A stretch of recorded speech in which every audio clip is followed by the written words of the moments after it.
Hello and welcome to Simon Miller's Pro Wrestling Show. My name is Simon Miller, clicking things as I always do, and welcome to my very special wrestling show here on a Tuesday on YouTube. As always, if you're not watching on YouTube, go and subscribe to my damn YouTube channel. Just search for Simon Miller. You'll see a little cartoon picture of me holding weights, or just search, or it's just youtube.com/Miller Report Rules. Don't worry why it's called that. If you're watching on YouTube, head over to iTunes, Google, what else, on SoundCloud, all these things. And make sure you go and download it there as well.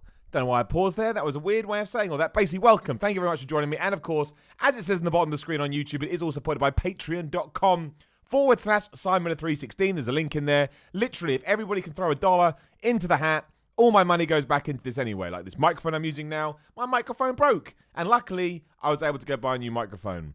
My camera's all out today. I'm a bit like taking up the screen. A bit terrifying. Man, what a week we've had in the world of pro wrestling. We predicted Money in the Bank, I think, last week, 3 different times. 3 different times, and I don't think anybody came up with the prediction that Brock Lesnar is going to be the secret number 8 entrance in the Money in the Bank and will win. Nobody had that, to the point that even people within the match didn't know, according to what some people are saying. Some people are saying that before the 7 guys went out, because Sami Zayn got taken out earlier in the evening, you don't know who is going to win, but Ali, you're going to climb the ladder, and at that point, somebody's going to come out, he's going to beat you up, he's going to win. You just do your thing. I mean, how crazy is that? What a crazy, crazy thing WWE is. I also want to shout out to everyone that's live in the YouTube chat right now. Thank you much for being here. Again, just to be transparent and honest, there is a super chat thing in there. If you can throw anything in the super chat, I'll answer whatever question you want. That's how it works, in case you're brand new and you want to know how streaming on YouTube works. But I genuinely couldn't believe it. It's one of those things where I was making notes for ups and downs. Check that out on What Culture right now. And I looked up, because I was like looking down, going, Ali did this, Ali did that. And I looked up as soon as I heard Brock Lesnar's music. I was like, there's no way. There is no way. And look, don't get me wrong. I laughed. And I laughed in a way that I was like, I love wrestling. I love the surprise. I love the reaction of the fans. I love Brock Lesnar's face. He looked like a child that had been taken to a fun fair when he thought he was going to school. And it was great. It was great for a Sunday evening. And the Raw follow-up was great too. The problem that we have, and again, there's a video on What Culture. You can watch this if you want a kind of more in-depth discussion about it. It's called, why Brock Lesnar won WWE Money in the Bank. The problem with it is when we look at it long-term. That's the issue. Money in the Bank for the last couple of years has been a bit, not broken, but it has been kind of botched by WWE. Not intentionally. It's just one of those things that didn't work out. Quick shout out to Sam Devison in the super chat. When you do the super chat, you get a hand on the heart. You get Miller hand on the heart, who just says Miller for H champion. You're damn right. If you haven't seen on my Twitter at SimonMiller316, Adam Mayhem, who is the current H champion, also lives in America. I just want to point that out. Said he wanted a challenger for his H championship. He gets on with the Going in Raw guys, if you know them. So I thought, well, I'm back in wrestling. I'm looking for bookings. I'll challenge him. And so far, he's running away. But that's not done. I'm going to hunt that guy down. I'll fly to America. I think he's in LA. I'll fly to America and beat him for his belt. Yeah. But anyway, yeah, when you look long-term when it comes to Brock Lesnar, both long-term and in the past about the Money in the Bank, I should say, last year with Braun Strowman, it made sense on paper because they were right in the middle of their big Braun Strowman push. But it didn't really work out. He had that Hell in a Cell match and he'd lost. So that kind of took away the fun nature of it. And obviously then the year before that, Baron Corbin did the same thing. I mean, he lost too. The women's one has actually been better. The women's one has been treated well. But given that Bayley cashed in at Money in the Bank, which was great, as we're here, let's talk about it. Loved that. Thought it was absolutely awesome. Like, it was great reaction. People wanted it. I loved it. Who's going to choose? Becky, Charlotte, all that kind of stuff. And she went after Charlotte even though she was down. I think it kind of rehabbed the Becky character in an evening, as long as on SmackDown they do the same. But because that one's gone, I don't think Brock Lesnar's going to hang around with it for a while. I'm convinced he'll use it to cash it in on Seth Rollins to take on Seth Rollins at Saudi Arabia show. I know some people have said, it's already been announced. When has that ever stopped WWE? So we're not taking that one. And if that's the case, it means come end of June, sooner, mid-June, the Money in the Bank has come and gone. And the reason that upsets me twofold is because of what happened in 2017 and 2018. I don't feel like we had that guy that was kind of stalking around with it. I know they had it for a long time, but it doesn't feel like it. But on top of that, I feel like with weeks of build to Money in the Bank, to not give it to a new guy to try and establish them may not be the best long-term booking. And I know I sound like an internet smart mark and all of that, but I think it was important to give it to someone that could probably benefit down the line. Quick shout out to Jivanshu Dua. Didn't pronounce your name right at all, my friend. Jivanshu. What an awesome name. Jivanshu Dua. Dude, your name's better than mine. Hi, Simon. Love for India. Will join Patreon soon. That's very nice, man. I appreciate that. I didn't expect you to say that at all. Thank you very much for just being live with me on YouTube. That's what I appreciate. Yes, but even if we had given it to Drew McIntyre, and I know that was the obvious choice, it would have been boring. And yes, on the night, it would not have been as fun as Brock Lesnar. Let's not pretend otherwise. There's all these people moaning and misery and all of that. It was fun. A shock and a surprise in wrestling is fun, but we're also allowed to sit down and put our critique hats on and go, well, and if you had given it to someone like Drew McIntyre, who I did think was awesome in that match, when he took Ricochet and he threw him over the ropes and he shouted something like, get out my way, boy, or something. He's like, Kratos. He looked really cool, and I think you could have used that to underline the fact, here's our brand new heel, and slowly push them to the moon. I mean, I can clearly see I'm well off with Ricochet, but I would have given it to Ricochet. I would have given it, obviously not, but to Sami Zayn. I would have given it to someone else in that match that I thought. I mean, Ali right now to me doesn't really seem to be clicking like he once was, so I don't necessarily think that was the best idea. And Finn Balor's IC champ. My point is, though, I think Ricochet would have been my guy mostly because it would have established him as a main event player before you could argue that he's ready for the main event. I mean, I think he is, but maybe not from a WWE point of view. So it's going to be interesting to see what we do with this. I mean, it helps Brock Lesnar. Brock Lesnar still feels like the biggest, most intimidating threat ever. He's won everything, and I'm convinced he'll also win the IC and US titles eventually. Just so he's done a clean sweep. He's won a Royal Rumble. I think he won a King of the Ring. I may be wrong, but he's been world champion. He's done it all. Now he's Money in the Bank, but it feels a little bit like going back to what we'd seen over the last couple of years with Brock Lesnar being front and center. And I don't mind Brock Lesnar being front and center. I do think he's a star, and I do think he helps the show. It's like anything. I'm just done with him being in the title picture, like I would be if it was Roman Reigns or Seth Rollins or AJ Styles. It's the law of diminishing returns. You are always going to want something different and new after a while, because that's the way we're built as human beings. Shout out to Daniel Brotherton in the super chat. Always appreciated. I think I timed that in. Oh, I didn't get the delay. I timed it imperfectly with the delay of it coming up on the screen, but that won't come through. So yes, that's my sort of take on it. So, in the moment, loved it. Great. Was excited to do ups and downs and talk about it. They're always the best shows. But I understand the frustration, and I understand not wanting to fall back into that rut that we were in before, because you could argue it was that rut that is now responsible for the ratings, because you don't see a huge ratings drop, within a couple of weeks. You see it over years. So that was my thing. Money in the Bank in the whole, I actually thought it was a really good show. A lot of people were down on it, but I think they were down on Brock Lesnar, and then they pasted that across everything else. But look, the whole women's stuff was great. The two back-to-back Becky matches made no sense, but hey-ho, with the cash-in, you kind of got over it quickly. Obviously, Bayley is now the SmackDown champion after Charlotte had relieved it from Becky herself. I thought Lacey Evans did a far better job than people were expecting. The men's Money in the Bank match itself, wow. I mean, absolutely wow. As a pure golden up, if it wasn't for the finish, I think that was too much controversy to allow it to do that. But my word, they must the idea on the piece of paper in the back must have just said, let's try and kill each other, particularly Finn Balor.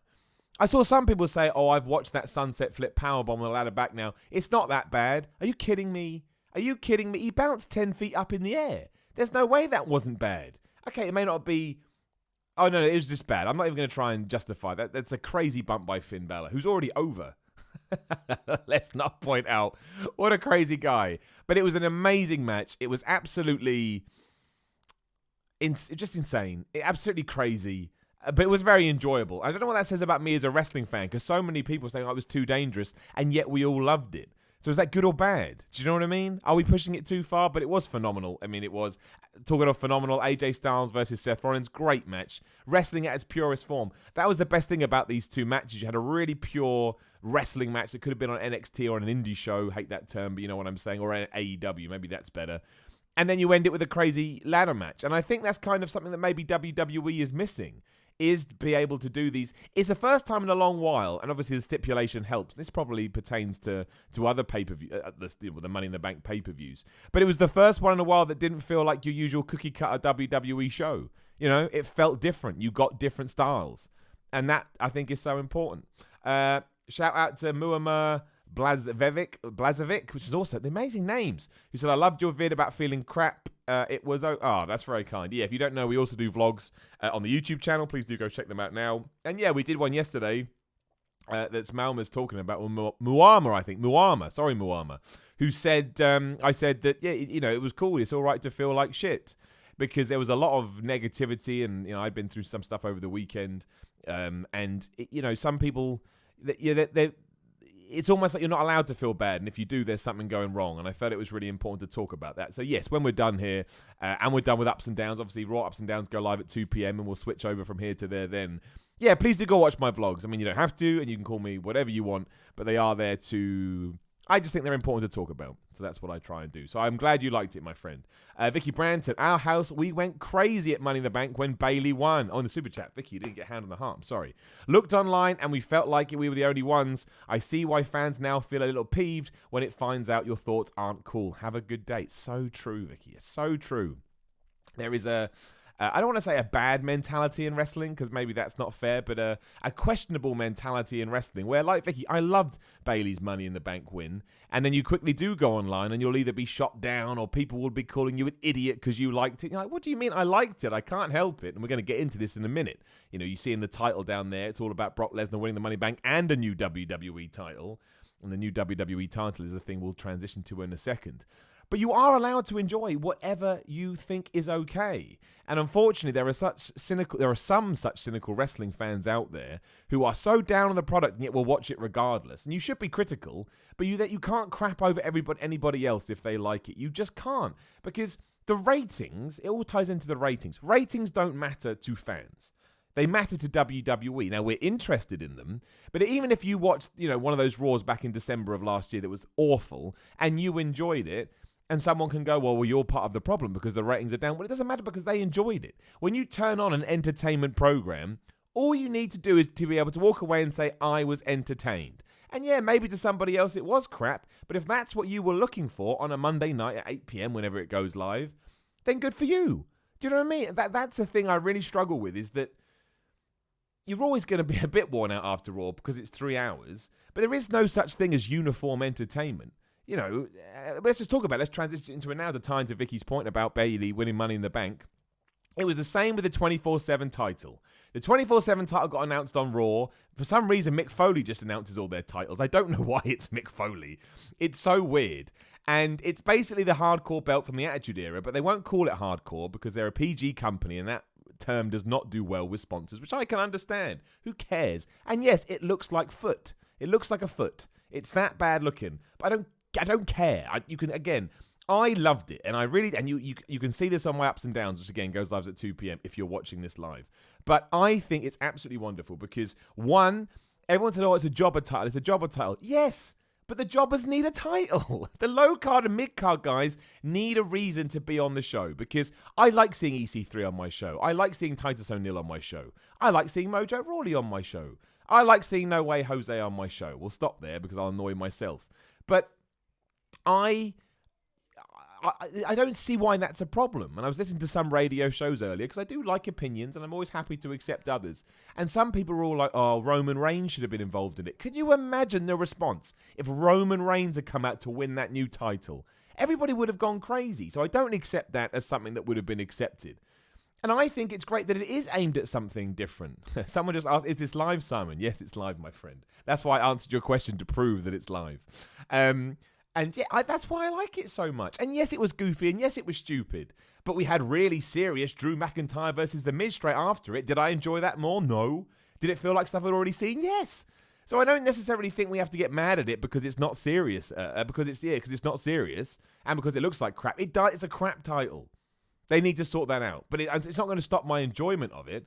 And I love the fact that it was goofy. I thought when Robert Roode had won, and then he got kicked by R-Truth and then sped off in a car, plus that he had a referee in the front of his car anyway, meaning that you have to imagine he'd gone and found an official and said, get in my car, get in my car. I thought it was excellently pulled off. I grinned. Even the sort of, not crass, but the trash humor of Drake Maverick not being able to keep up with the running pack because he was exhausted, which is like a child's joke. I giggled, man. I tell you, it's a 3-hour show. We can do some nonsense on a 3-hour show, and also kids watch this show. I imagine a kid will love that. A bunch of big dudes scrambling for a belt, and then dastardly Robert Roode coming out and attacking someone, and R-Truth being the lovable guy is and speeding off. Sometimes I think we forget we all most of us started watching wrestling when we were kids, and it's always better when we're kids. And that, to me, it ticks all those boxes. So it is a jobber title. It is stupid, and it's not necessarily for adults. And I'm cool with it. I'm cool with it. I loved it, man. I tell you, I thought everybody played their part brilliantly. They sold it seriously. Gallows and Anderson looking at each other like why would they care about winning that title? But that's why it's good. Sometimes I really do think we can just smile and accept it for what it is. Not everything needs to be a Carter versus Omega. I've got a Carter versus Omega. And if WWE can do this right and pitch it right, and we get more segments like Molly Holly back in the day, again, just Google Molly Holly wins the hardcore title from the Attitude Era. Hilarious. Not hilarious, just dumb and goofy and fun and stupid and enjoyable. Before I keep ranting, shout out to Jeffrey Pridemore in the super chat who's got an opinion on it. When they unveiled the 24/7 title, I groaned initially, but was sold by the end of the night. How long is the shelf life of something like this? Well, that's a very good point. You can easily run this into the ground very quickly because it's a gimmick and it's novel. But I'll give WWE the benefit of the doubt. And I don't think they need any more titles. I completely agree we should be boosting up the IC and United States Championships, but it's different. They're serious titles. This is not meant to be a serious title, and nor do I want it to be. They apparently next week on SmackDown, or even tonight, I got confused. They're going to... Oh, no, it will be next week because that's the Rey Mysterio Samoa Joe feud. They're going to announce what's next for the US title. I would merge it with the IC belt and push it hard. But whatever. Treat them as serious and have this one. Make sure everybody in it is treating it like they want to win it. That's why I didn't like it when Robert Roode caught up with Baron Corbin and Bobby Lashley and they didn't give two hoots about the title. If it's not a main event guy title, keep it as far away from the main eventers as possible and just present it to me as these guys who we've chosen, they really care about the belt, and I'll buy in. Even if it's dumb, I'll buy in. I think you had all the right guys. I thought Robert Roode didn't hold back. I thought he was brilliant. And again, R-Truth stole the show, and they knew he'd steal the show, and then he does a tweet saying he's taken the European Championship to SmackDown. Look, I'd be honest with you if I didn't like it. I really, really would. And when it was first announced, I was a bit like, I wasn't over the moon about it. And I'd also seen some tweets, I'll be honest with you. I'd seen some tweets before I started watching Raw, people moaning and groaning. I was like, oh, it's going to be awful. It's going to be awkward. Someone even compared it to the Revival segments recently. So, I can't believe it. And I watched it and I was like, disagree. It's so dumb. And yeah, you can argue that, but treating Mojo Rawley like this means his character's never going to be taken seriously. It already wasn't taken seriously. He was never on TV, and he's got blue goop on his face. At least now he has a reason to be there, and hopefully he won't just vanish. And if they can come up with some cool skits that pace the show out better, and I don't have to, get a bunch of dudes growling at each other with no storyline or anything like that, I'm happy. I really, really am. And it ties into this whole thing that came out of nowhere that no one's talking about because people are too obsessed with Brock Lesnar and his boombox, which was very funny, but people are too obsessed about that, then too obsessed about this title and completely seem to have overlooked that now in the third hour of Raw, it's going to be darker, it's going to be edgier in terms of the visual look of the thing, and hopefully that ties into not an adult product, but a more adult product. And it's a great idea. Because the third hour of Raw is when the rating tanks. Every week is when it tanks. So now if you can present it a little bit differently, not only should that from an audience point of view means you may be more likely to continue to tune in just from this feels new kind of a thing. And I've been watching this for 120 minutes. But because you are going on later in the day, you can start doing more PG-14 stuff, not totally. I think that's a great change to Raw. It really is. We have to see what they're going to do. If it is just a color palette change, obviously that only works for 5-6 weeks before you get used to it. But if it ties into a different feel, like when we used to have Monday Night Raw and the War Zone, hell yeah. I'm all for it. I think there's a little. I'm not saying that Raw is perfect right now. It's not. And there's, Ricochet losing to Cesaro blows my mind. Again, mostly because I don't believe that Cesaro will get a sustained push. So therefore, it's for nothing. If you want to use Ricochet to get Cesaro over, I don't like it, but I get it. So there are, and Bobby Lashley and Baron Corbin teaming together. Actually, let's use that to talk about Frequently Fly in the Super Chat. Always appreciate the Super Chats, and you're always a good supporter, Frequently Fly. Does WWE keep using Corbin and Lashley in main events because they feel they'll never be cool heels? They refuse to acknowledge realized crowd hate these guys, or have fans forgotten what a true heel is? I mean, I don't know. I'd love to be able to answer that. I mean, my issue is I'm just so bored of seeing these two together, and that's when I think the issues come in. I don't want to see Bobby. Why would I? I mean, I did, but why, if I'm just a casual fan, would I want to sit around for Seth Rollins and Kofi Kingston taking on those two? That's not Seth Rollins or Kofi Kingston's fault. I see those guys tag all the time, even though they're not a tag team. And they come and go, and there's no real reason why they would be together. I know there was this hint of, maybe Brock Lesnar will cash in, but okay, I'll watch that on YouTube. Do you know? And so those things need to change. But if we can, again, build the third hour to make it look different, feel different, maybe have more edge to it, that's a great change. And like I say, I think sometimes fans are like, change, WWE change. Oh, it's rubbish. Well, you can't win if you do that. And it is baby steps. It really is. And I thought, again, not a perfect episode of Raw, but I think there was plenty within that to go, okay, I'll give you, for now, let's see where we're going to go. And talking about things I don't like, The Miz, Shane McMahon, Roman Reigns, Elias, what do you call it? Like amalgamation of schmoz group. Not interested in any of it. Especially because they both cancelled their feuds and then started them up straight away. And throwing Drew McIntyre in there as Shane McMahon's bodyguard. I'm like, what are we doing? He was penciled in to win Money in the Bank 24 hours ago, and now he's a McMahon bodyguard? That feels like the role he should have been in when he first came back. So there are things that we could be doing better. I'm not saying that, but I also think we are introducing differences which are a direct response to the ratings, and that I appreciate. I'm not saying it's going to work, but I'm saying I appreciate it. El Waster in the Super Chat, hold the belt for the longest to get Rumble #1 spot. Brilliant idea. Why not? That would make it more fun. To say you get to January and they go, R-Truth, you held that belt for 62 hours, therefore you're the first entrant in the Royal Rumble. Excellent. Excellent, El Waster. They'll never do it. But that's great. That's really, really, really, really great. Shout out to Ryan McVeigh in the Super Chat. I don't get why fans booed Sasha at Money in the Bank. She's been booked poorly since her main roster debut. Multiple title reigns, but each one only lasts a few weeks at best. Makes her look weak. I'd be upset too. Well, I agree. And then Dave Meltzer actually said it on Wrestling Observer Radio this week. WrestlingObserver.com. Shout him out. Don't want to steal his content. But he mentioned that he thought maybe it wasn't her being booed. It was the fact that she wasn't on the show because they were in the New York area. I'm not saying I agree with that, but I am. Maybe that's the case. It seemed odd that they would boo Sasha Banks because I don't think everybody in that crowd would have known the story either. So maybe it was just more, we'd like to see her. Where is she? Look, the way I look at it is I don't know the whole story. But if I take the headline bits, and the headline to me is Sasha Banks wasn't happy with her spot and wanted more, I'm never going to talk down about somebody from wanting to follow their ambition and follow their drive. I like to think I'm quite a driven and individual, and if I was finding roadblocks or hurdles getting in my way that were impossible to move, maybe that would be too much for me as well. So I'm never going to talk down to somebody about that. But it was weird, the booing. It was weird, the booing, because they cheered Bayley. And then as soon as she mentioned Sasha Banks, there was booing. Then they went back to cheering. And the reaction Bayley got when she won Money in the Bank was wonderful. I think it was bigger than Brock Lesnar's surprise. See, this is why good cash-in works. Another reason why, again, I think next week on Raw, Brock and Heyman are there just to tell you who they're going to cash in on. That's a little bit sad. Ivan I in the Super Chat, very good supporter as well. I appreciate it. There are too many titles. All are devalued. It becomes confusing. This was evident in the Raw segment with Universal and World titles, in my opinion, of course.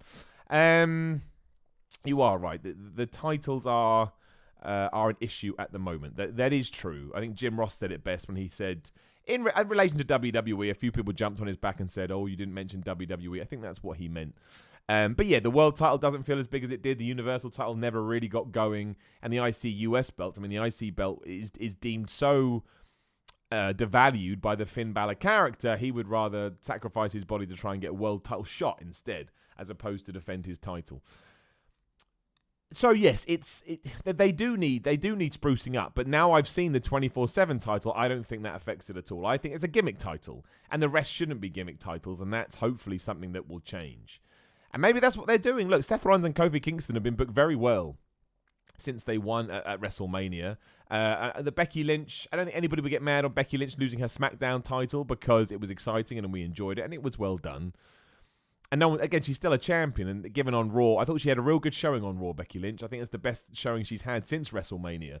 So again, I don't think we're going to get mad at that. And really, the most prestigious belt in the company at the moment is the Raw Women's Championship. It doesn't get thrown around a lot. Becky Lynch makes it feel important. She even got a nickname after her belt. I know she's lost one of them now. So you're right. They're not as good as they once were. But that's a long-term project. And at the moment, again, we are 6 weeks or whatever it is removed from WrestleMania. And Kofi Kingston, I don't think, has lost and has beaten Daniel Bryan. And he got the win against Baron Corbin on Raw. And he's done other stuff. And Seth Rollins is the same. Seth Rollins had the best match at the recent pay-per-view. I feel sorry for Kevin Owens. Let's transition back to the pay-per-view because we haven't talked much about that. Let's talk about Kevin Owens versus Kofi Kingston. Obviously, SmackDown's tomorrow, so we'll get to that later in the week. But I feel a bit sorry for Kevin Owens, which I know is a silly thing to say. He doesn't need my sympathy. But I feel like he was rushed back to his return so he could have that match at whatever the Elimination Chamber, whatever the February pay-per-view was. Then he has this match at Money in the Bank, which he loses clean. So really, he's out of the title picture. So I don't know what he does. And I don't know where he fits in. I feel like Kevin Owens and Sami Zayn are on the same path on each shows. They both do exactly what they're told. They smash it. They got fan support. When I say fan support, internet fan support, I guess. But they never seem to get... I'm not going to say they don't get their just rewards, because what does that even mean? I don't know what that means. But for example, on Raw, I was amazed that Sami Zayn was allowed to get destroyed by Braun Strowman. After having a pretty good comeback, pretty good character, pretty good promos, now he's been thrown in a bin. Then he flukily beats Braun and gets taken out of the Money in the Bank a few days later. And now Braun is killing him. And Kevin Owens, I mean, look, Kevin Owens involved in a main event program, right? But putting that match straight after AJ Styles versus Seth Rollins, I think it didn't put it in a good spot. And there was nothing they were going to be able to do, I didn't think, to ensure it reached the level that they needed it to. That's just how I saw it. It was a really good match, but I just think it should have come... But I in terms of New Japan, the way that New Japan does things, my favorite thing about New Japan card booking is it goes like this. And if you're not watching on YouTube, I mean, literally the graph goes up. So they put, not their worst match necessarily on first, but they build their matches. So match 10 is going to be more important than match 9. And match 9 is going to be more important than match 8. WWE doesn't do that. They go, oh no, well, within between match 7 and 8, we'll put a dud because the dud will calm the fans down and then they'll enjoy it. I don't think that works. I'd much rather it's always on an upward curve. So, I would have put AJ Styles versus Seth Rollins before the Money in the Bank ladder match because I understand that no one's going to top that carnage. And I would have had Kofi Kingston and Kevin Owens the match before that because I just think they were the way the fans were going to respond to it. But you tell me. Obviously, but Kofi Kingston did win clean. I think it's important to talk that. Kofi Kingston did win clean, and that's pretty damn good. Kevin Owens is a viable opponent, even if I don't necessarily agree with everything they've done. But he's still Kevin Owens, and he still has a name. And I know some people thought that Kofi Kingston may lose that title 24 hours later. But he didn't. Shout out to the Master, 327 in the Super Chat. Hey, Simon. I was wondering if a champion was to win the 24/7 title and then lost their next title defense, would they lose both titles? So you're saying, like, if, say, Finn Balor, the IC champion... That's a really great question, the Master 327. I guess they wouldn't. Because the rule of the 24/7 title is, again, 24/7. Any person from any roster, WWE, NXT, NXT UK, as long as they have a referee. So if you're like in the shower and somebody pops up with a referee and pins you, you don't lose your IC championship because that wasn't the official match. Whereas the rules of being the 24/7 champion is that you can lose it that way. But I would say, let's say EC3 beats you for that title, then he probably also has a claim for your other championship, and there should be a match based under Intercontinental Championship rules. You see why this belt is fun? Good shout, Master. You can have some fun with it as long as they sit down. I don't want to see running angles like we had on Raw every single week, but stuff like that where you could build a program around it would be great. And then you could move somebody like EC3 into that place. They're not going to because they hate EC3. I don't know why. I have no idea, but they could. Shout out right now because I just noticed that 316 people are watching. I love that. 316. And the only reason I said that as well, please do subscribe. If you're here right now, please do subscribe. I love seeing the subscriber number goes up. And it also means next time we do a live show, you'll get a notification, or at least I hope you do. It's YouTube. And we can keep growing this. We can keep growing this up. Anything else on Money in the Bank? Women's Money in the Bank match was good, I thought. Again, everything at the time with Bayley, but I thought the match itself worked. I don't think that Sonya Deville got anywhere near enough praise for putting Mandy Rose on her back and climbing a ladder. I mean, like 2 hours later, Brock Lesnar looked terrified climbing a ladder, and Sonya Deville like, yeah, whatever. I'll do it with somebody on my back. So that was amazing. Enjoyed the pre-show match between Daniel Bryan and Eric Rowan, losing to the Usos, non-title. They'll probably feud, even though the Usos lost the Revival on Raw. But sometimes I'll take what I can get, and the Revival having a win, I'm like, fine. Alexa Bliss was good all around. I like this new pairing with Nikki Cross. Again, it gets Nikki Cross on TV, and I think Alexa Bliss is she's just good at what she does. And that's pretty much it, really. I mean, that's Money in the Bank. I mean, with the Samoa Joe and Rey Mysterio stuff, I was more mad about it on ups and downs, but I didn't realize that somebody had called off the match because Samoa Joe broke his nose or whatever he did. I didn't know that at the time, but then nor should I have to know that, really. Not everybody has insider knowledge, but it does make me calm down on it a little bit. So I'm like, yeah, okay. Good point. Seawell of Green said you got to ding that bell to get a notification. Please do. If you're on my YouTube channel right now and you subscribe or you're listening on audio, please do head on to YouTube next time on there and make sure you ding that bell. Because so many times people say, oh, Miller, I didn't know you'd uploaded a video for a month. And I'm like, man, I upload every day. And sometimes that can be really sad. Yeah, so please do that. But yeah, I liked Money in the Bank. Again, not the best ending. The Roman Reigns Elias thing, it was better than the alternative. I think my issue with it is I like Elias's stick, but it's getting a little bit too obvious. Nothing wrong with that, but I'm just getting used to it. And I think we could have just taken that match off. And we could have taken that match off and had a 3-hour pay-per-view, which I would have preferred. And Lars Sullivan, I think we're going to do a whole podcast on Lars Sullivan. Obviously, we've done The Man, like Dylan something, I think his real name is. We've done that podcast, so please do go back and listen to that. Because every time I bring him up, people go, oh, what do you think about what he said? We've done a podcast on it, so please talk about it. But in terms of Lars Sullivan, the character, I don't know why it's not clicking right now. Seeing him beat up the Lucha House Party at Money in the Bank and Raw doesn't really do much for me. Maybe the monster character's just been done. Maybe it feels too much like Braun. Maybe Braun is great at what he does, but now having somebody else do it, I'm a bit like, well, I've seen this. I don't know. Let me know. Let me know what you think. But at the moment, Lars Sullivan isn't doing it for me. We shall talk about Cesaro quickly. I know we talked about it earlier, but we will mention it because I do go on a bit of a rant about Cesaro today on ups and downs. And it's not Cesaro's fault. It's that I can't. I think we did talk about this already, but I'll mention it again. I can't buy into a Cesaro push because they've never done it. So now it just feels like they had Cesaro beat Ricochet because why the hell not? That was a great match on Raw, Cesaro Ricochet. It was amazing. Ricochet is incredible. So Cesaro. So, it's boy who cried wolf. I'm repeating myself, but it's boy who cried wolf. If I don't have the trust in what you're going to give me, then I won't believe it, and I will be dubious. It's like in a relationship. If somebody cheats on you, that trust has to be built back up. You don't just switch it back on. So... yeah, but no, I thought Money in the Bank was good. I enjoyed it.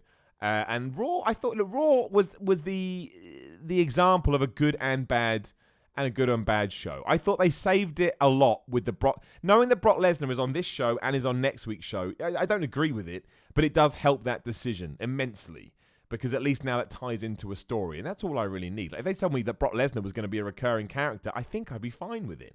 I understand why he goes back into the title picture. I think it's better if he's not in the title picture, because I think you can do more interesting feuds. For example, I'd love to see Lesnar versus Lashley. I know Lesnar usually works better with smaller guys, but I still want to see it.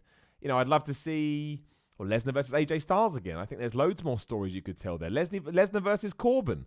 I know that doesn't sound great on paper, but I'd be intrigued as long as a title wasn't involved. Like, what's the next pay-per-view? I have no idea. After the Saudi Arabia one, I don't need that. But if you gave me Corbin versus Lesnar, middle of a show on a pay-per-view, I'd be looking forward to it. What are they going to do? It's just when he's involved in the Universal title picture and he takes the title away that people get mad. So, yeah. But when I got to the end of Raw, there was a lot I was excited about. As I've said, the belt, I want to see what they're going to do. Love the new idea of a visual and hopefully thematic change in the third hour. There was something else I enjoyed on that show, and I look into the distance and can't remember. Just Samoa Joe in general. Just Samoa Joe. Love him. He's the best. Let's talk about some AEW before we answer some questions. AEW's in a crazy, crazy place at the moment. Obviously, Double or Nothing is this Sunday. We will Saturday, I should say. We'll try and predict it at some point if we can. If not, I don't think it's the end of the world. But, you know, it was all the Hangman Page and Pac Neville stuff. If you don't know, that they did the Neville versus Hangman Page match at a show in WrestleGate, I think it was, in Nottingham this weekend over here in the UK. And they did that because they weren't sure of the long-term booking of Pac. If you don't know, he is the Dragon Gate World Champion, and he's very loyal to them, which I think is awesome because it's rare in pro wrestling. And he wasn't able to lose. So this is all speculation and rumor. And because he wasn't going to be able to lose, apparently the plan AEW had in place was beat Hangman Page at Double or Nothing and then go on to a feud with Kenny Omega. Makes perfect sense in the world. You've never seen, we'll call him Neville because it's a WWE theme show and more people know him like that. But we've never seen Neville versus Omega, and I know for me, that to me is an instant buy, right? Insta buy. I want to see that match. But Kenny Omega was obviously slated to win that because he's going to be one of the top guys in AEW. Clearly, they don't know what they're going to be doing with the Dragon Gate World Championship, and they don't want Pac Neville to lose it. And everyone then goes nuts. Oh, this is what happens when the boys book the territory, so on and so forth. I don't necessarily think that's true. I don't think it's a great situation. And to lose one of your top matches sort of 4 or 5 days before a pay-per-view is not ideal to anyone, especially if you bought that pay-per-view or are intending to buy it for one of those matches. And I think it would have benefited Hangman Page, who wants to grow his own star and wants to grow his own character. But I do respect everybody involved. I agree, again, I saw Dave Meltzer say it, and I just thought, I actually agree with that. I think if this was WCW or WWE and they ran into this problem, they would do a DQ, they'd do a schmoz finish, they'd do a draw, no contest, whatever. And that would piss people off, because in 2019, especially after All Elite Wrestling have gone on about how they want to have finishes and they want to make sure there's wins and losses, that wouldn't be a great way to get at the back of it. That's why the match that goes up today, I think it is, on their streaming services or on YouTube, spoiler, the finish is a draw, or a DQ, I should say, and then Pac beats the crap out of Hangman Page. But that's not on an AEW show. It's an AEW match, but it's not on an AEW show. So, it sucks to run into these kind of problems so late in the day. Probably somebody should have noticed it. But for them to deal with it in this fashion, as opposed to whatever other fashion it can be, at least it sets out what they expect their company to be. And I can respect that. And there's always going to be teething problems. It's brand new. And if this is the biggest that you get, I think they'll probably be all right. And look, let's say they segue into a Dean Ambrose. Say John Moxley comes in now as a surprise and beats Hangman Page instead. That's all right. And he can go on to lose to Kenny Omega in a few months. That's okay. And in fact, that will probably get a bigger response than Neville because you'll have the surprise element. And because Dean Ambrose only just left WWE and it would be his first booking since then, I imagine the world would go nuts. I don't know if that is going to happen, but if it did, all of a sudden no one's going to care. So I think they'll be fine. I think the event looks good on paper. Personally, the thing I'm most excited about is Cody versus Dustin. I love that feud back in WWE. It sucked that they had that one match at, I think it was a February pay-per-view or a March pay-per-view. I don't remember. And then we never really got the next one. I thought it was the next one that was going to be good. So the fact we get it now, sort of 5-6 years later, I'm all right with it. And that's certainly one that's top. Obviously, Omega Jericho will be great. All of them will be great. I don't think there's a bad match on the card. Some super chats. Ryan McVeigh, do you think John Moxley will wrestle Hangman now? You get a tap on the heart too. Yes, I wouldn't say that I think. I say that it would be a good idea if they can sort it out. But we don't know what Dean Ambrose's plan is. I saw Sami Callihan say the other day that in an interview that he's the weirdest dude he's ever met, Dean Ambrose / John Moxley. So I don't think it's going to be as easy as that. But if he did, people will go crazy. But I'm happy for companies to have teething issues without jumping down their throats. So we'll let's just see. If it's a great pay-per-view, it won't matter. If it sucks, hell yeah, man, you criticize them all you want. That's what you're allowed to do. That's your given right. I try not to overly do that because nobody sets out to have a bad show, but nor do I think other people shouldn't either. I just have the power of the ups and downs.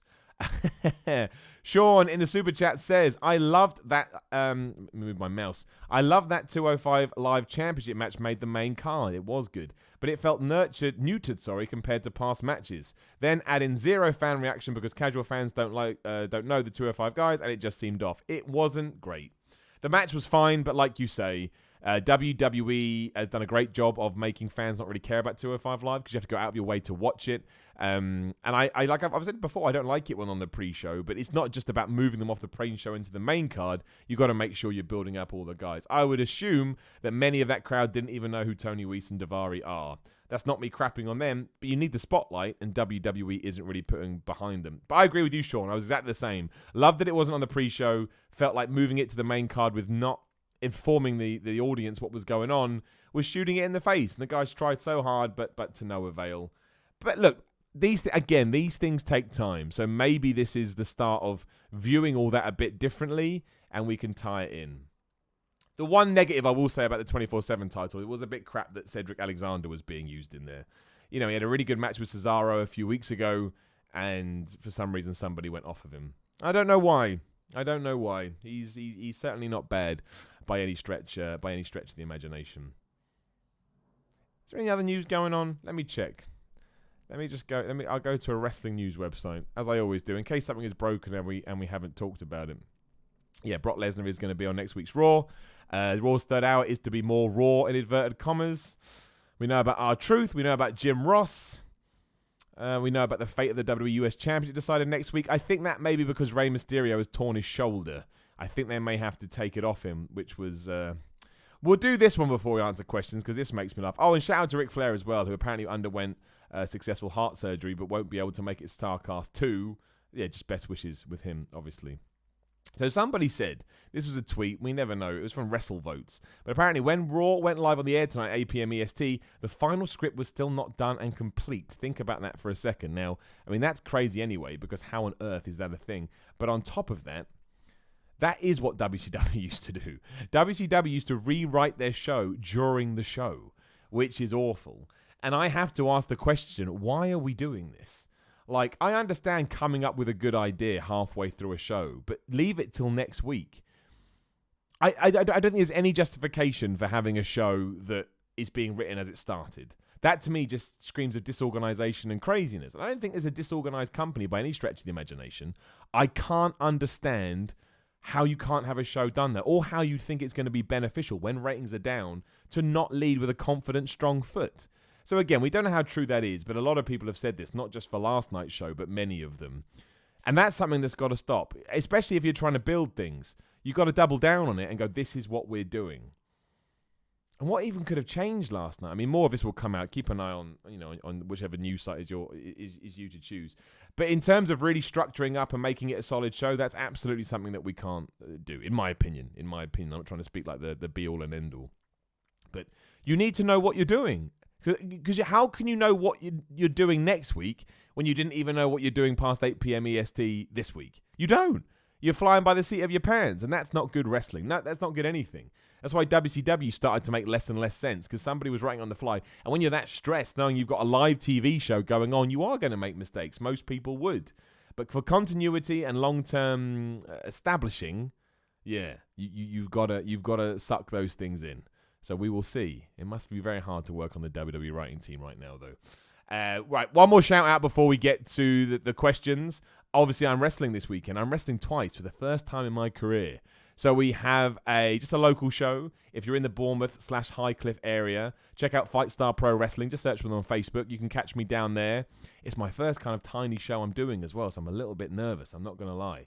Because it's a bit different with Defiant, because they've got big lights and stuff. This is just a cool little venue in like a social club, but I think it will be a good experience. So if you want to come down and see me trying out all my new stuff and probably screwing up a lot, you can. And on Saturday, the biggest match of my career, legitimately, not even said for hyperbole reasons. No regrets, Defiant. You can come down. There's still a few tickets available. Again, just go to search for Defiant on Google, and you can find it there and buy your tickets at Manchester at the Academy, which is also where I used to go to university, which is cool. But also, you can watch it on Access Defiant or Fight TV. Again, all the information on Defiant Wrestling. But yeah, me versus John Klinger. Bad Bones, which is quite the step up for me. But hey ho, man, again, go big or go home. What's the worst going to happen? I make a fool out of myself, and we'll talk about it here next week on the podcast. I'm excited. I'm nervous. Nervous about both of them for different reasons. Doing it in a small venue, probably in front of a small crowd, I'm probably going to feel a bit more exposed. But then jumping into a sort of a bigger platform and doing it against a guy that's done it a lot. We will see. I'm nervous but excited. This is what life is all about. This is what life is all about. That feeling in your stomach where you're like, oh gosh, what have I done? So yeah, I'm looking forward to it. So I'm just gonna get some questions up as I say this. But yes, please, if you can tune in Saturday night, all the times are up on. Again, just look for Defiant, and you can watch it. You can watch it live. I think it's access.defiant.com. No regrets, live on pay-per-view. Actually, I should say, not only is it me versus John Klinger, but it's also me. I'm in the Rumble. I put myself back in that No Regrets Raw Rumble. I was in the one last year. That's where I made my debut. The winner gets a number one contender shot for the world title. Why not do what Brock Lesnar did? Why not do what Brock Lesnar did? He never had any other titles. He won the world title straight away. I will be the new Brock Lesnar. Alex A also says, will you ever have a match in London? Yes, I have a match in London in August. Keep an eye on my Twitter at Simon of 316. Again, it'll be a small promotion, but please do come support if you can. Just keep an eye on my Twitter at Simon of 316. I've got bookings now all the way through into August. So keep an eye out for that. I got some in sort of Slough, which is near where I live, which is sort of just outside of London. I've got some in Southampton, London, Newcastle, Manchester, Leeds. They'll all be going, maybe America, Adam Mayhem. Go yell at him on Twitter. Go yell at Adam Mayhem on Twitter. Go find him. Find my videos and stuff and tell him Miller's coming to get him. But yeah, I am looking forward to it. You know, better or worse, whatever happens, I love it. I love opportunities like this. I really, really do. Because, you know, win or lose, these are the things that define you and create amazing memories down the line. So more of these, please, world. And I'm very blessed and I'm very lucky to have them. Right, where's my questions? I hate Facebook. It is the worst system. There we go.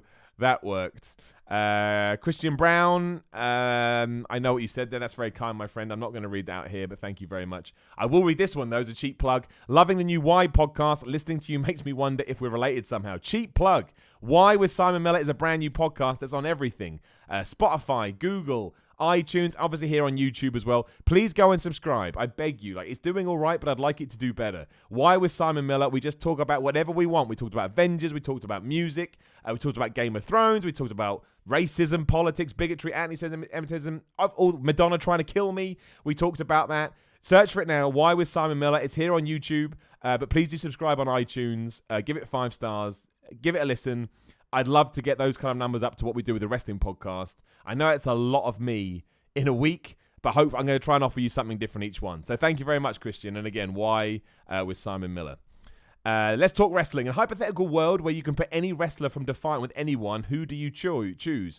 My immediate pairing is Bray Wyatt and Rory Cool. That works. Well, I'm a wrestler from Defiant, so I'd put myself with Triple H because all of a sudden I'm going straight to the top. Also, go nuts with it. Ending to Game of Thrones, ending to Money in the Bank, Robert Pattinson being cast as Meltdown.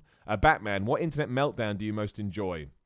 I don't know the ending to Game of Thrones because I'm catching up at the moment, but I knew nobody was going to like it, of course. Ending to Money in the Bank we talked about. Robert Pattinson being Batman, we're doing a whole YouTube video about it. So, keep an eye out. Billy Radbourne. Do you think there is still steroid use within the WWE? Me and some friends at the gym were discussing it. Most of us think the wellness policy is smoke and mirrors for the most part, but would be interested to hear your opinion. Best wishes, brother. I would imagine that it is, but I don't want to comment on the wellness policy because that's opening up a can of worms. But do I think there is still steroid use within the WWE? Probably.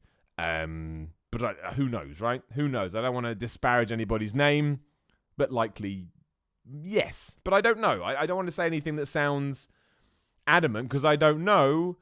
But I've always been told if they look too good. But the other thing is, well, they probably still kick. They probably still like, whipping ass and all of that. I would say probably yes. Ryan Howard. I just recently watched the debut of the Gobbledygooker.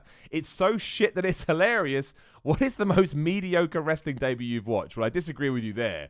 Oh, I missed a super chat. I disagree with you there just because the Gobbledygooker was so bad. But it is fun. You know what I mean? I can't think of any other debut. I mean, the Shockmaster is the best. Modern debuts that were crap. Well, I guess it would be Emelina, right? She walked out, turned around, and then walked out again. That was it. She was gone. She went back to Emma, but she got fired. That was awful. Linda D in the super chat. Shout out to Linda. What does AEW have to do to attract and keep casual fans like me who are interested but don't know the history of the wrestlers on the roster? It's a great question, Linda. I would imagine word of mouth and social media is going to be huge. Because I don't know a lot of people on that roster. I've heard their names, but I don't know their work. If someone said name a match, I'd be like, I don't know. So I think, yes, word of mouth and hearing other wrestling fans that you trust, and maybe people like myself that you watch my content, saying, oh, wow, you got to check out AEW, you got to check out AEW, then you'll check it out. But I also think you need to have patience. And that's not necessarily on you, that's on them. Because much like a sitcom, you're going to have to get to know the characters and understand the production, the format, and everybody involved. And that's on AEW to present it in a way that you enjoy and gets you hooked and gets you addicted. So that's how I think it's going to have to go. That again, that's going to take some, not dedication. What's the word? I guess it is dedication. It's going to take some dedication on your end, to stick with their weekly TV product, which as we know is on TNT and maybe ITV over here in the UK. But again, if you're forcing yourself to do it, then you have to probably say it's not for you at the same time. So it's 50-50. We will see. We will see what happens. But yeah, I imagine that it absolutely has to be a two-way street. Well, who knows what they're going to put on? Maybe the first TNT show they put on is so good, we just like, oh my gosh, it's the best thing ever. And everybody talks about it, and you get in straight away. But I think it's a long-term project. And I imagine if you do tune in the first one out of intrigue and they don't get you, you're more than allowed to walk away and wait for everybody to tell you why you should go back. But it's an investment. It really is. Linus West in a super chat. Where is the line between pissing off fans for heat and just making a crap product so they tune out? And which one would you say Brock with Money in the Bank is? Well, look, Brock at Money in the Bank is twofold. And again, for a longer form conversation on this, please go and watch my why Brock Lesnar won Money in the Bank video over on What Culture. We really get into it. But no, I think, Linus, that Vince McMahon did this again for two reasons. One, a surprise, and knowing that he's going to be on Raw is going to bump the ratings. There's no two ways about it. It may only be minimal, and exceptions to the rule always happen, but I imagine this will spike the ratings, and right now that's what Vince McMahon needs. And I guess he thinks, if I can spike the ratings and put on a good show, that's probably why he announced the new title, maybe I can keep a few fans from tuning in the next week as well. But also, it's what Vince McMahon knows, and this is what we really talk about in that Why video. This isn't the first time he's done this. When he brought Hulk Hogan back for WrestleMania 9, long after Hulk Hogan was the Hulk Hogan we remember, and he won the title from Yokozuna, everybody was pissed off because nobody wanted to see Hulk Hogan with the belt anymore. We were ready to move on. And that goes back to what I'm talking about earlier, about the diminishing returns things. Eventually, you're always going to get worn out on seeing the same thing over and over. And that's where Brock Lesnar is. If Hogan had just come back in the tag match when he teamed with Brutus the Barber Beefcake against whoever the hell they were facing, and they lost, let's not forget, I think people would have accepted him there because it's Hulk Hogan, a massive star who you will tune in for, but he's in a different role. That's what we should be doing with Brock Lesnar, but we're not. So I think it's twofold. Like I say, Vince McMahon going back to what he knows and thinks works, although in this instance doesn't, but he will get a rating boost out of it. And if they can get, up by, let's say, a couple of 100,000 people, and they can keep them going into 7 days later, then maybe it was a success. I don't necessarily think it will work 6 months down the line. Good question. I don't ever think they try and piss off fans. I know that's not a popular opinion, but that's crazy. And as many crazy decisions as they do make, I don't think that's one of them. Just my opinion, as always. Ryan Howard. Oh, no, you've done that. Sorry, Ryan. Thomas Speller. Favourite Shawn Michaels and favourite Eddie Guerrero match. My favourite Eddie Guerrero match is No Way Out 2004 against Brock Lesnar. That's real, man. And I love it. And my favourite Shawn Michaels match is probably the first Undertaker match. Although I like the second one a lot, too. I also like his Survivor Series match against Triple H. 2002, was it? But I put the first Taker match at WrestleMania. Shugo Hanakasi. I can't. Oh, no, Shugo. I know Shugo. I read your name on. How you doing, Shugo? Sending my love and positive. That's very kind, dude. I appreciate that. The 24 title is obviously a PG hardcore title. What would you like to happen with it? Well, I think we've gone into that. And Alex Pearson also says, what do you think of the 24/7 title design? Again, hopefully we've touched all of that. Richard Cadman. I've been thinking how matches sometimes feel a little random and even pointless, and I'm wondering what you think about the idea that wrestling as a whole should talk about the winner's purse more often. I think rankings or the talk of money can't help reduce the issue of fans seeing matches as nothing matches. Can help reduce. But I think a ranking may be too restricting for storylines, so make it clear wrestlers win money for winning random Raw matches might be a simple and effective way of making everything feel a little more memorable or meaningful. I see what you mean to a point, but my issue with that is if I tie that into normal sports, like I'm an Arsenal fan, right? Also on Arsenal Nation TV sometime. I'm quite proud of that, but I did do that in an arsehole way. I don't care if I care if they finish 4th or 5th because it means the difference between Champions League football or Europa League football. I don't care how much money they get. I think if you finish 4th compared to 5th, taking the Champions League out of it, you earn quite a bit more money from the Premier League.